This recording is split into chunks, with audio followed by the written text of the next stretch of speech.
Welcome back to the Cutty and Govy Show. Here we are in downtown Boca Raton on Spotify, YouTube, Instagram, Apple. Last week we had an unbelievable guest, Kelly Brink, and she is a podcast superstar marketing person, and she gave us all kinds of great, fun conversation, and we're urging everybody to go back and watch the reels from last week. It was so much fun with Kelly, and we're hoping that we can have her again. She's been married 3 times, Govy 3, Cutty 3, so it was 9 between us, and we had some great stories. But we have these reels blowing up. Our number one reel from that show was Bring Your Tractor. She's from Iowa. Bring your tractor to school day. That was a great one. Anyway, Govy, why don't we start with this controversy? Let's just have a little bit of fun. Caitlin Clark, the great collegiate women's basketball player that went pro. Now they won't let her in the Olympics. What do you think of that? Well, I'll tell you what. It's complicated because I've listened to people talk about this. It's complicated? It is complicated because I'm confused. I'll tell you why. Because I've heard people that are discussing this, even from like a Stephen A. Smith. And he's great. Yeah, but it's interesting. I don't want to get in trouble for this, but you really do get to see the difference between how men and women think. And I don't mean this in any derogatory way. It's just where you really get to see the way the sexist thinks. And they had these women's basketball players that were on the show. And they're like, most of these WNBA players are pros that are better than she is, that are better than Caitlin Clark. And they just think that... But some are like 40 years old, aren't they? 41 is right. One isn't even playing. She's not healthy right now. She hasn't played a game this year, and she made the So team. you're saying those are the players that are making it into the Olympics? They got 12 people that are all worthy of being on the Olympic team. They've also been on 6 Olympic teams already. So now their game plan is they want to win. They want to win, and they got to do everything. Money doesn't mean anything. They want to make sure they field the best team possible, and they got to win. They can't take a chance to lose. What they're not really missing the boat is I could be the 12th person, and they would still get their gold medal, and they would still win every game. You're a problem solver, Govy. But no, but they want to go by what's fair. But when you hear Stephen A. Smith and a lot of other people, the object is to grow the game. And they complain about money. They complain that they want their salaries to be more. They complain that they travel and they have to play in these overseas tournaments when the season's over. They have to play for Russia. They have to play in China. They have to play in Vietnam. They play in Israel. This Grenier made the team. This Grenier was held. She was a prisoner in Russia. I mean, I think that the United States has done enough for her already. I'd rather see Caitlin Clark take Grenier's spot, that we traded a killer for, and whatever other deals we made with Russia. So I don't feel bad if she gave up her spot. Well, she's coming off of a controversy last week where she was playing in one of her first pro games, and they pushed her to the ground. They basically assaulted her. The other team, in professional baseball or football, the bench would clear, and they would defend their teammate. Nobody defended her. What do you think about that? They're saying it's a racial thing, and I don't understand it. Why is it racial? I think when it comes to the girls' mentality, I don't think it's racial as much as you're a rookie, you got to prove yourself, and they want to field the best team, and they want to say it's not fair. They want to bang the drum, it's not fair. Well, during the Dream... You can't assault somebody during the Dream Team in 1992 for the men's team, the men's team chose a college player, Christian Laettner, who was coming from Duke University that won a championship, and Shaquille O'Neal did not make the team. They chose Christian Laettner over him because they wanted to have a white guy, collegiate on there, to also grow the thing going. He had a following. Caitlin Clark, arguably, is the most popular basketball player, men or women's, in the world right Look now. what she did for women's collegiate basketball. I mean, I even watched it this year. So, do you know her games right now for Indiana? She plays for the worst basketball team in the WNBA, and the attendance for her team was 4,000 people until she came. The average attendance in the WNBA is 7,000. She's 17,000. They had to move the venue because of all the whatever that she goes to. So if you want to grow it, put her out there, put her 12th man. You'll have more eyeballs on the sport. But here's the big thing. The WNBA is losing money every year. And the NBA, the Players Association, all the players contribute money. They take their paycheck and they all have to put in money to support the WNBA. They have to give them money just to get their $250,000 a year. If I'm an NBA player right now, I'm turning around saying, wait a second, you could grow this sport that maybe I don't have to put money in to subsidize you because you got the golden goose and Caitlin Clark right now, and you're telling me that you're not going to play her? I'm not paying my money anymore. Well, how about... I wouldn't pay my money. I don't even know who's doing the Olympics, CBS, ABC, but they pay billions of dollars. Do they have any influence over the Olympic team by saying to the Americans, hey, you got to have Caitlin Clark play? I mean, they do. We're giving you $2-3 billion for the rights to have the show on our network. They do, and you know how I know they do? How do you know? Because you part of that. I'm going to make you a prediction right now. We're not betting on it. We're not betting. We don't have to bet on it. I'm just going to give you my prediction. Okay. Somebody will get hurt on this other team. Oh my God! And I'll bet you she's on this Olympic team because just the talking of her going and she took the high road, I'll guarantee you she's she a is substitute. And I don't care if she plays 2 minutes. But the viewers of watching Caitlin Clark there and everybody else, that there's no way she doesn't make this team. And I'm telling you, right now, they already said... That's inside baseball, folks. I mean, she's you're making this, from Govy, she is making this team... who sells watches to all these people. Somebody's getting hurt, a little injury. Wow. But somebody is stepping aside for her. All right, let's talk Scotty Scheffler. He's back. He wins the Jack Nicklaus Was Memorial. he ever gone? Was he gone, really? Well, he was arrested. That wasn't his fault. The guy got arrested. He was in jail for a couple hours. Let me ask you a question. That Louisville Police Department, they're the stupidest. Do they have radios? I mean, all it takes is someone to say, license and registration. And the guy says, I'm a player. What's your name? Scotty Scheffler. And the guy... Did Scotty Scheffler say that? I'm a player. I'm late for my tea time. License and registration. He has to say, I'm going. Yeah.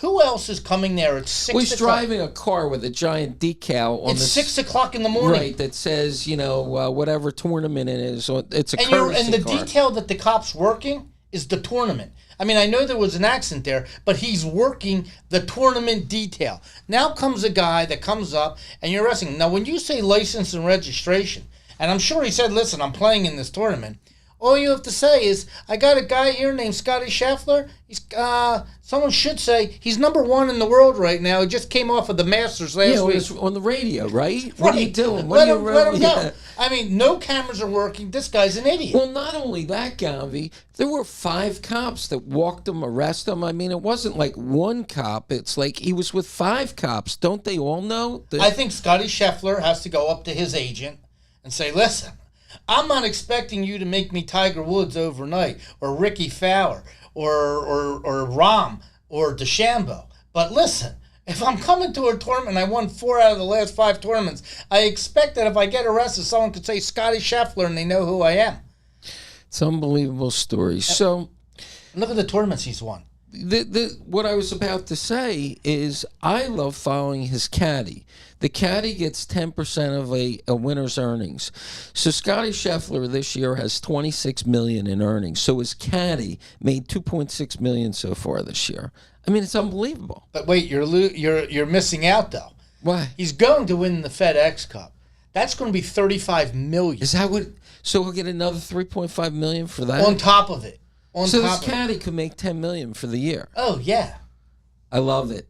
Folks, you got to follow the caddies. What's this guy? I don't know the caddy's name, but I mean, I'm following the caddy. The one time the caddy took off because he took off for a family type of Yeah, thing. yeah. Is the tournament that he got arrested in. Oh my God! Oh, that's right. He wasn't there that day. He went to his kid's graduation or something. You know, they're very religious, so I'm like, and he brought his little baby there. By the way, she's like 6 weeks old. She's already has that belt. What was the thing on the ear? Does the baby have like an ear? Did you see? Maybe it was too loud. Maybe the noise. Like they have muffins because she's such a newbie. They probably don't even have. Yeah, that was crazy. Yeah. But there was this article this week, Gavi, in the New York Post, where I get all my information. The New York City Police Department, who was desperate for police officers, just passed a new code for officers that they're not allowed to have a beard. Gavi could not become a New York City police officer. What do they think they are? The New York Yankees, like a baseball team? You're allowed a mustache. You're not allowed a beard. Number one, I think that that's a lawsuit, right? Lawyers would love to have that case. But they're not even, it's like the DEI hire. They're not even going for the quality of the officer. They're saying he can't have a beard. It's the stupidest fucking thing I've ever heard in my life. But you can be a guy with a penis that dresses up as a girl and they're allowed to wear female clothes and be transgender. That you're allowed to be. But, I mean, it's just the whole woke thing, the inner city thing, and, you know, everything in this world is kind of going upside down. What do you get? I've talked to some police officers down here when I went to the Delray tennis thing. Do you know that they make $86,000 a year starting down here? And you get a car. You get the police car. You get to take it to and from. You have no state tax down here. Easy living. Everybody says, "How you doing, Mr. Policeman? Can I get you something?" Everybody's nice. That's great. When you go to a fancy restaurant, the valet leaves you right up front without $20. You're in a police car. I mean, you don't have to blow them $20. And everybody gets out of your way when you're on your road coming home. You want to know why all the cars get out of your way? Because when you see a cop like behind you, you naturally just get to the right anyway. You don't want someone following you. We should buy a used police car. It would be fun. Real fast, I'm reading this thing also on the New York Post. The Chicago mayor, you know what he looks like. I mean, he's like, he looks a mess. He's already spent $30,000 in taxpayer money for cosmetics, you know, facials and moisturizers. I mean, this is like Fannie Willis from Fulton County, Georgia. I mean, they're just abusing the system like you can't believe. It's incredible, and they justify it. They justify it by saying I gave an honest wage to these people, but it's like $30,000. But it's crazy. So let's go over winners and losers. Let me tell you who the losers are. America's the loser because we had Dr. Jill Biden flying back and forth on Air Force Lady 1 or whatever they call the First Lady's jet. From where were they? They were in France. They were in France for whatever D-Day celebration, but she had to be in the front row at Hunter Biden's trial. So I had a first row seat of Donald Trump when he was president, and I know what it takes to move the guy around. 50-car motorcade, Secret Service. So for doctors on standby in every hospital. Right. So the first lady is the same as the president, I'm assuming, because if you kidnap the first lady, you know, the president will give up all the secrets to get her back. Well, there was a great Danny DeVito. Except if it was Michelle Obama. Yeah. There was a great Danny DeVito movie, Ruthless People. Do you remember that one? Yes. Where he was, you know, they grabbed his wife. He was like a billionaire. They grabbed his wife, and the terrorist says, it'll be $5 million. He says, I'll give you $3 million. And the terrorist said, I can't believe you're negotiating for your wife.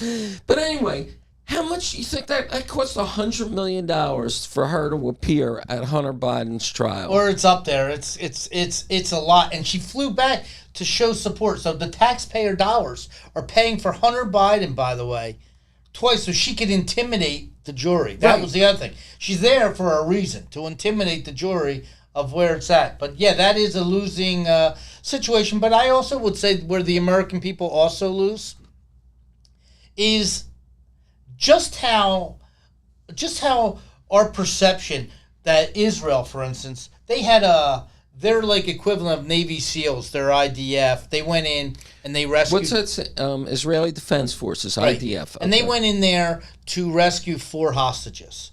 One girl who was the famous girl that was on back of the motorcycle, and these 3 guys. And they were in different places about 600 feet apart. They were in civilians, in a civilian area that civilian Palestinians were actually were the people that were watching them, were the guards. So they went in and they came under unbelievable gunfire, and supposedly a couple hundred people died to get these one Israeli Defense Force guy. He died, which is a shame because it was like we rescued 4, but he's a hero, died. Took on all this gunfire, and you look, our country, some of these people, they're upset that Israel had to kill people to rescue their people. It's like the United States, they're saying, why did they have to do it? And it's like, they've been hostage for 256 days.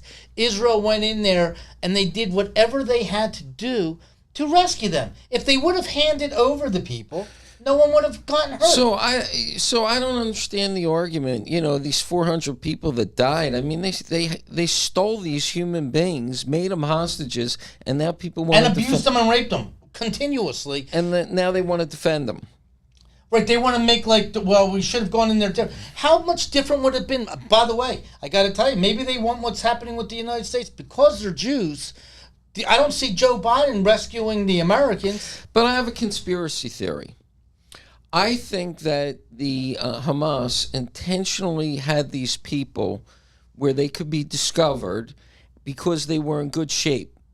So it almost looks like the Hamas are taking care of the hostages. The other 100+ hostages are there. They tried to kill them, but they were in great shape. Did you see them? They didn't look like they were abused or beat up. Maybe they're one of the healthy ones. There's 43 of them are dead already that they already said.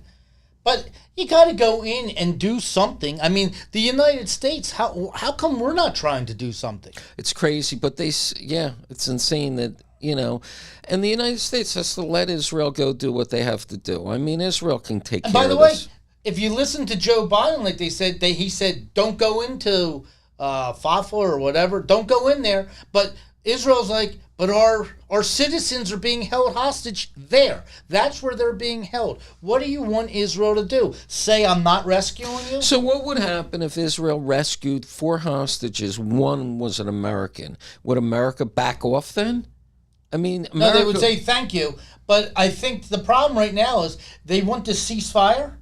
Israel agreed. United States agrees. We're waiting for Hamas to let you know if they're saying, no, we want you to kill more of our civilians because we're not going to back down. I mean, then Israel just gets, then don't complain. Oh, and let's just say one thing. One of the people who were holding the hostages prisoners was a writer for Al Jazeera. Did you know that? No, I didn't know that. So this guy's writing articles for the Palestinian side, bullshitting, and one of the things is out of Washington State. So this guy's writing all this stuff that the Israelis doing and everything that's coming on. He's holding them hostage.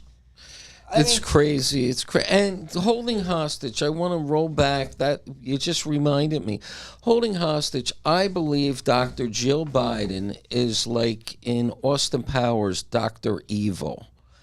I believe she is being unfair to and I have nothing against Dr. Jill Biden, but I believe that she's being unfair, intellectually unfair to the American people because she knows her husband is cognitively not available to run this country at the present time. And if you just look at the video clips from his debate in 2000, his original debate with Trump. How about October of this year? It's crazy.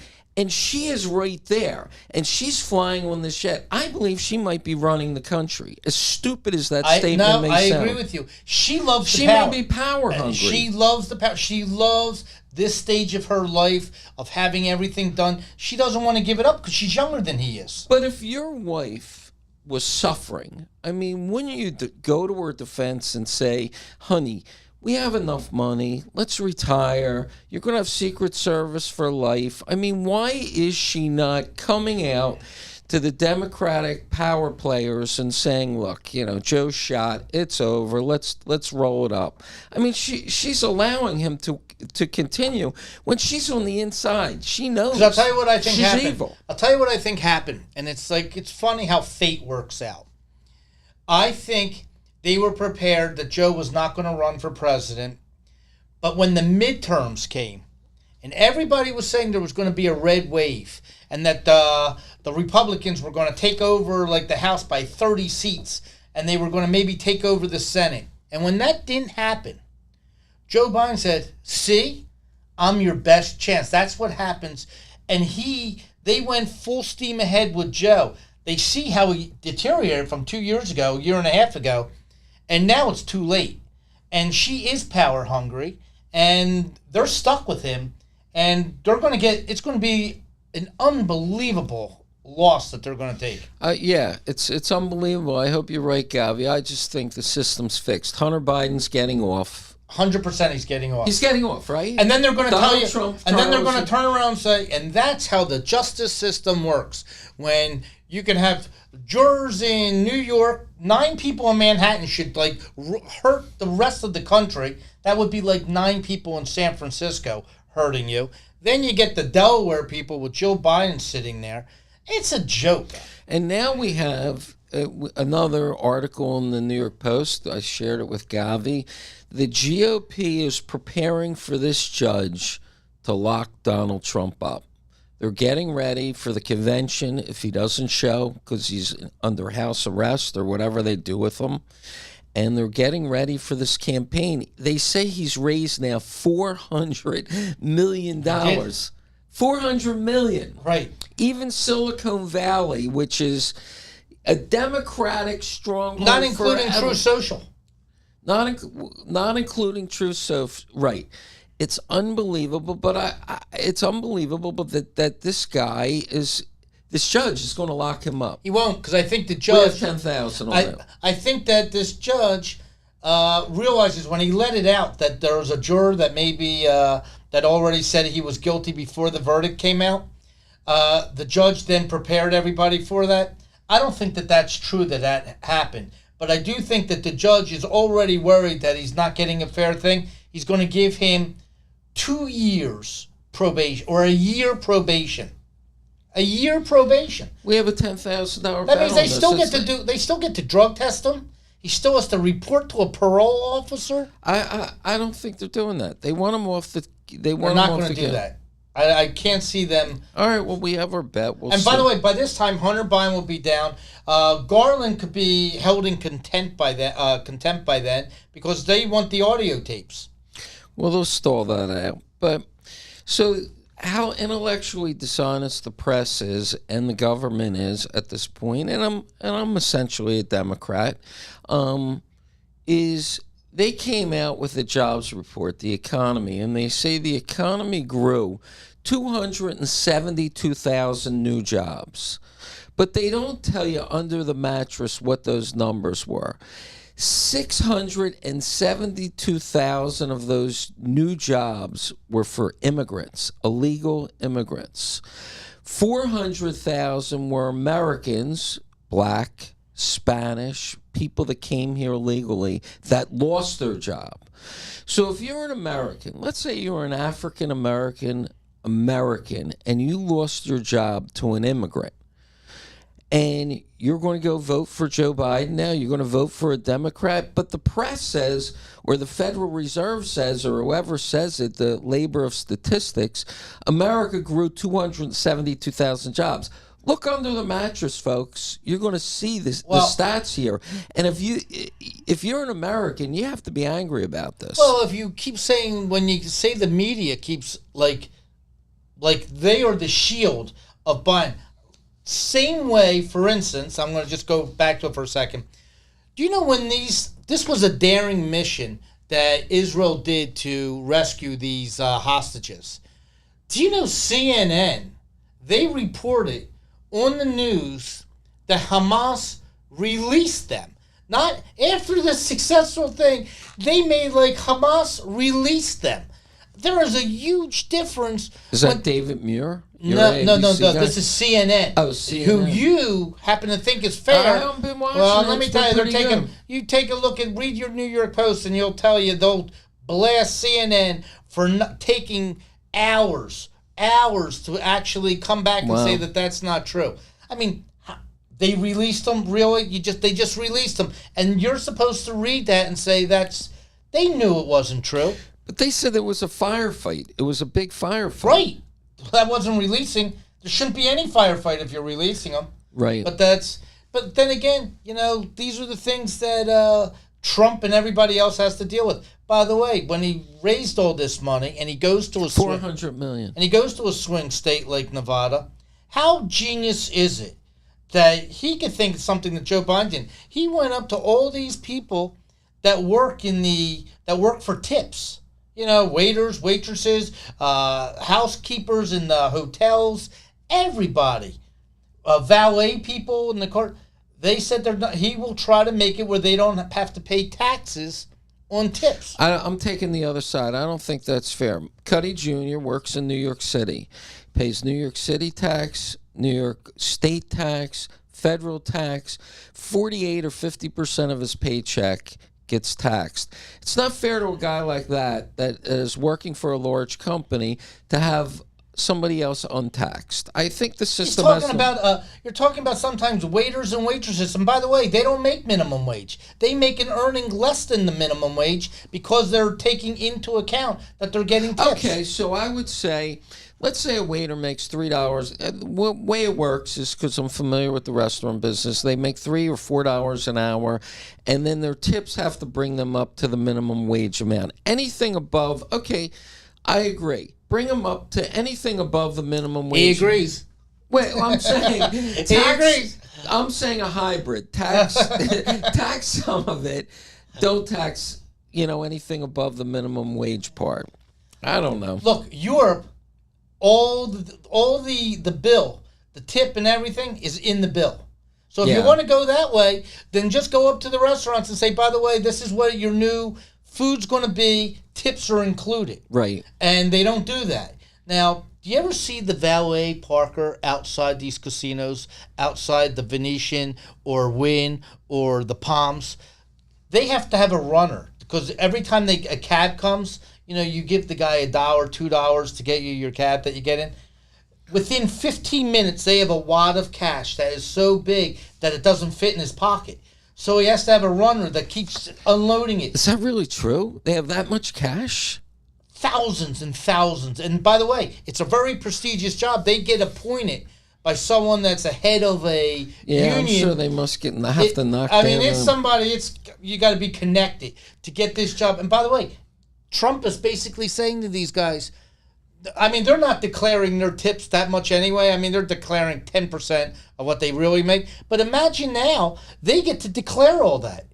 That's now free money. Oh, my God. So, funny story. At my golf course, if you tip the guy 10 or 20 bucks, he leaves your car right out front instead of parked in the lot. So when you walk out, your car's right there, especially if you have a nice car, you want to do it. Well, there's this guy I used to play golf with. He's no longer at the club. What's a bad car at Trump? Well, there's all, But what does someone look at and say, oh, that guy is like the worst car there? I guess, like Aston Martin? A Bronco truck. I don't know. No.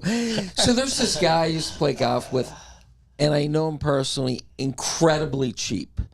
And I walk out every day, and his car's right out front. And I know this guy's not paying 20 bucks to park his car out front. And I said to the head car parker, Jason, I said, why is this guy's car out front all the time? He's not tipping. He said, look, when a guy doesn't tip, you don't want to run too far to have to get his car. So it's easier just to leave it up here. But anyway. Right, he's not the one getting the car. So now the guy's he's not tipping you, and now you got to run. Just as easy, I agree. So anyway, we have so much stuff going on right now. We have sports, we have politics. We have the Florida Panthers down here in the Stanley Cup. The Florida Panthers, and then we also have Dallas playing the Celtics. The Celtics are up 2 games to nothing. I know. They're going to win, but it would be so great for Florida for hockey down here if you can get the Florida Panthers to win the Stanley Cup? Would love to see the Florida Panthers win. I mean, that's a great thing for Florida, especially considering it's. Well, though a lot of kids down here do hockey, indoor arena hockey, but I have a question for you because you're the sports expert. I kind of am rooting for Dallas because I like Mark Cuban. Not so much about the ball players or the team. I'm cheering for them. I hate the Celtics. Right. So how many people are like me that root for a team because you like the face of the team? Whether it's a Larry Bird or whether it's a Mark Cuban or whoever it is, where you really don't know the underlying talent of the ball player. You're rooting for a team like, okay, I got to pick a team. It's the finals. Who am I going to pick? Well, I like Mark Cuban, so I'm going to pick Mark Cuban. Well, do you know the Miami Heat? I like Shark Tank. The Miami Heat lost to the Dallas Mavericks when Dallas won their only championship 9-10 years ago. Right. And I used to go to all the Heat games down there for the playoffs. And Mark Cuban travels with the team. He sits on the bench with all the teams. And before the game, I'm sitting, and Mark Cuban's next to me. And this kid he's tall, right? No, he's not that tall. Oh, he's not? Not that tall. On Shark Tank, he's always next to Damon John, who's short. He's tall just like Arnold Schwarzenegger and Sylvester Stallone. Yeah. So all of a sudden, this little kid's asking all these guys for autographs. It was Dirk Nowitzki at the time. It was, these guys at that era.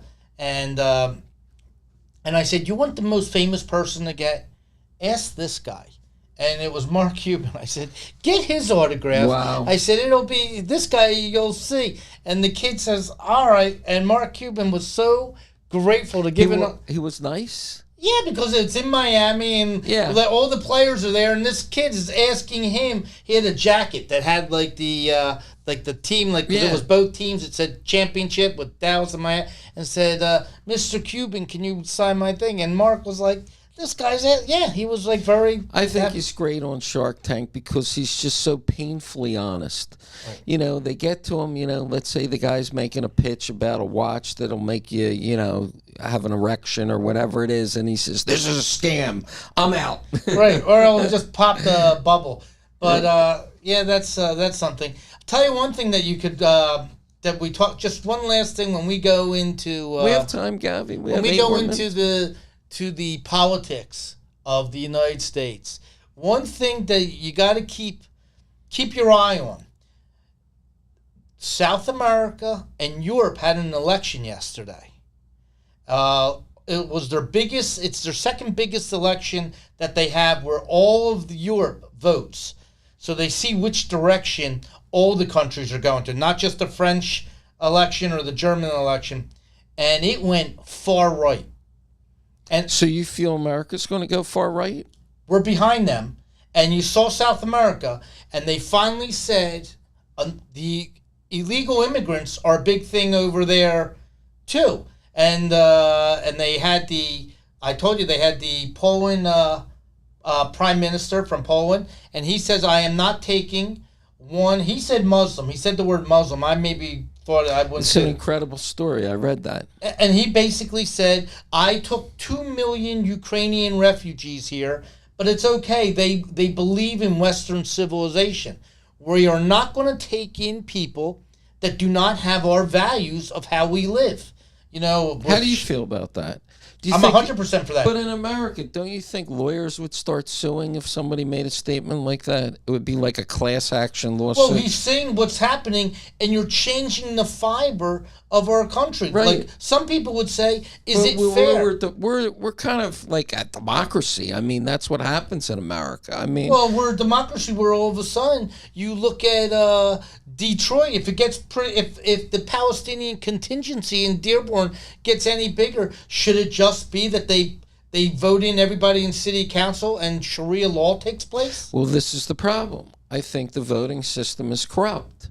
And it's changing. Our country is moving that way just for the fact why the Israeli hostages were being released yesterday. Outside the White House, pro-Palestinians are having their demonstration outside and putting paint on Andrew Jackson on the statues outside. Unbelievable. Can I ask you a question? They want to pass a law right now. I'm not sure if it's the what state is doing it. I'm not sure if it's Oklahoma. There's a couple states right now, and they have a law that they proposed that if you do damage to any government building, you have to pay for it. So this person that's taking red paint up to Andrew Jackson, hand them a bill for $20 million. Yeah. How do you get paint off Andrew Jackson? $50,000. Right. And if not, serve jail time. Right. And that would stop all this stuff. You shouldn't be able to deface stuff and think someone else should pay for it. Well, the problem, I believe, this is my opinion, is the lawyers in America won't allow stuff like that to happen. I think everything, this election that there's a law in there that if you're defacing property, you can be arrested. You can punch a cop in New York and not go to jail, not even have bail. I mean, by the way, this park ranger that was guarding the Andrew Jackson thing, they're throwing water bottles at him. He got hit with a beer bottle. I mean, this guy is doing his job protecting a government statue. Arrest these people.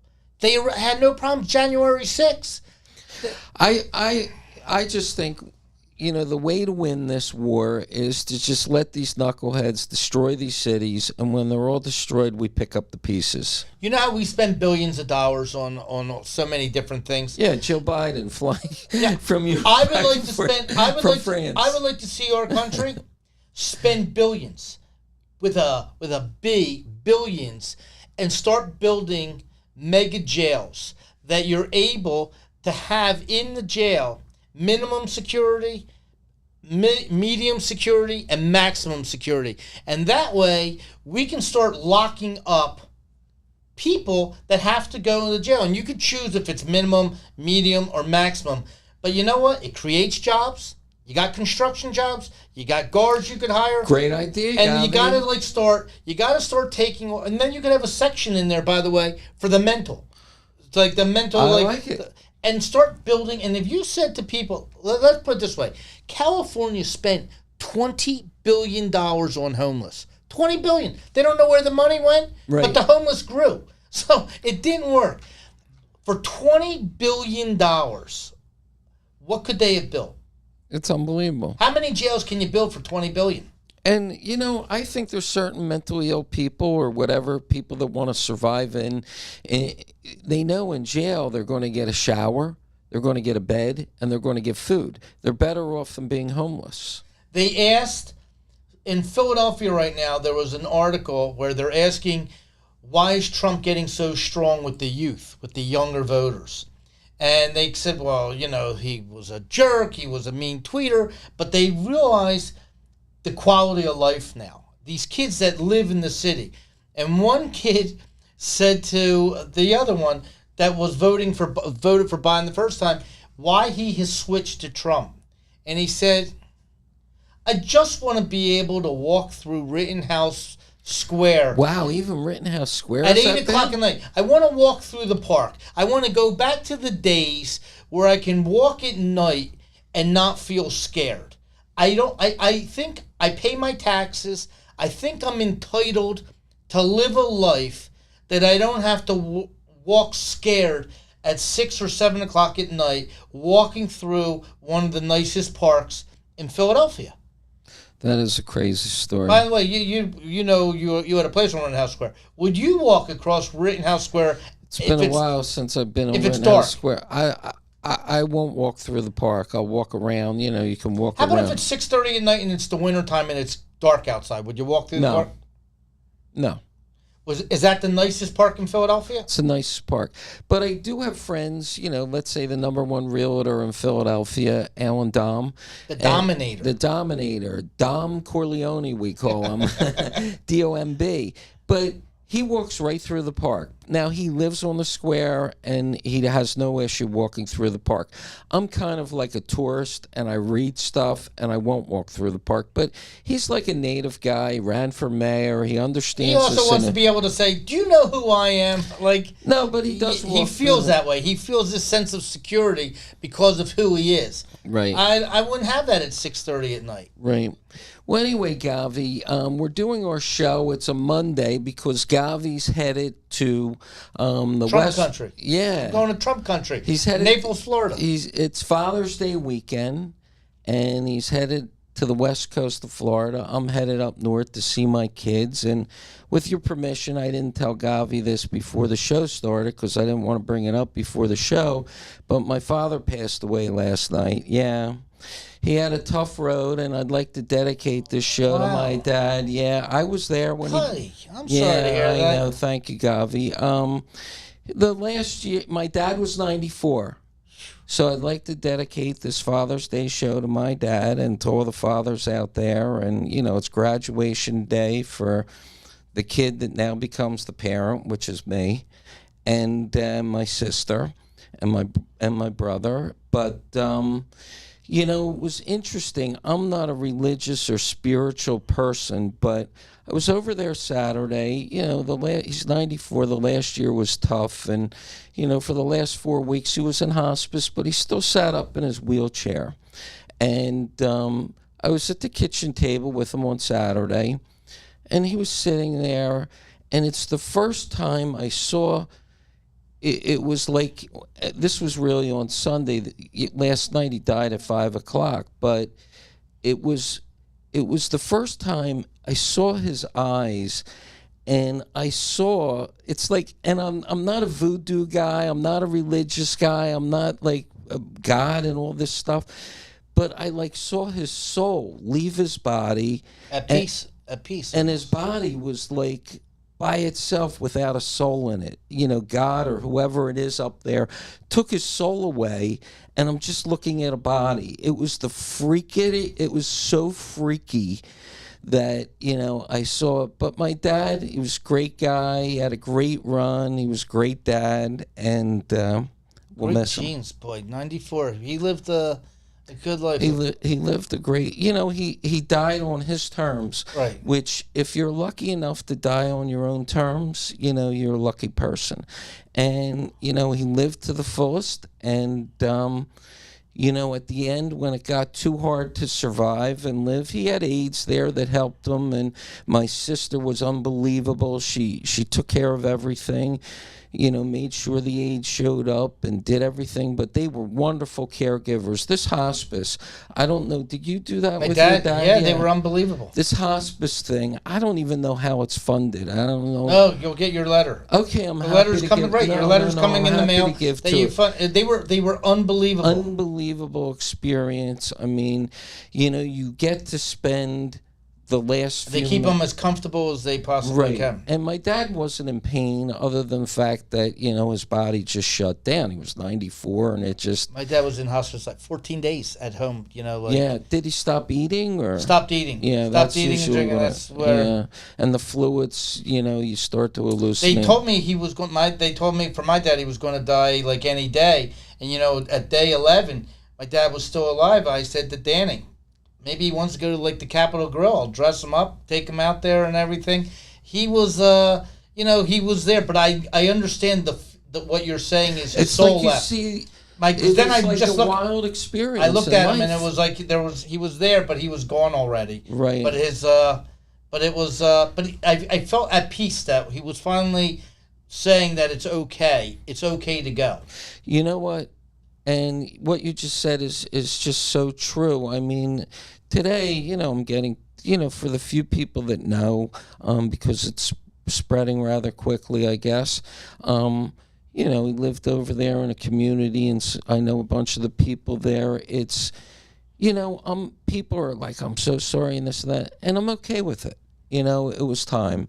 We all can't live forever. Cars don't run on the road forever, and there's a time for everybody. When you and know. Every day you knew that today he was going to be a better day than tomorrow. Right. So knowing that each day it only is getting a little worse, you start feeling like okay. It's like this is. Well, there's an expression: today is the youngest day we're ever going to be.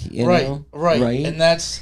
But anyway, I just want to say to all the fathers out there and all the kids, It comes quick, to appreciate, Anyway, everybody have a great Father's Day, a great week, and thanks for listening.